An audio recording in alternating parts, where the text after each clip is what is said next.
Isn't it surprising how some people succeed and then they fall down on their face? And some, they succeed, they fall down on their face and they rise up. What is the difference in these two categories of people? Both were smart, they reached out to the pinnacle of their success, and then one fell flat, the other person rose. I think there are two things that we are looking into. The society always teaches us about intelligence and then emotional intelligence. Remember the IQ, intelligence quotient, that society always tells you that you have to know this information, you have to be this fast, you have to have these metrics and all that. Most of the logic focused things, these are intelligence based. It's information based. The other one is emotion based. Emotion focuses you to be in present moment. So let's say something happens to you, you are successful, and all of a sudden some unforeseen thing happened in your life.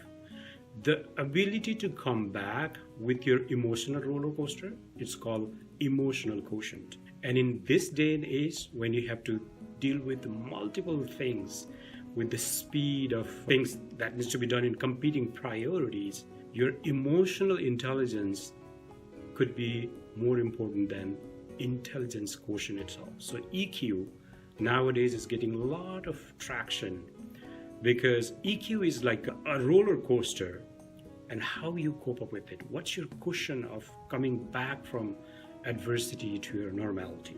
Why is this information useful to you?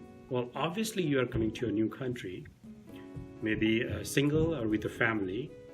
You will have majority of challenges because adjusting to a new culture is never easy. And God forbid something bad happens. You will need support from people. Hey, how you doing? How can I do a thing for you? That's all emotional support. I'm not saying information and logic and intelligence is not required. It is required. But intelligence alone is not going to do much. And I think society, the way it's going, in 10 to 15 years, a lot of the things will be done by a machine that the people are doing right now. Artificial intelligence has already taken over a lot of jobs, and it will be emotional for all of us.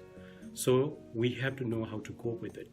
So focus on your emotional intelligence, or emotional quotient, or emotional health, as well as on your intelligence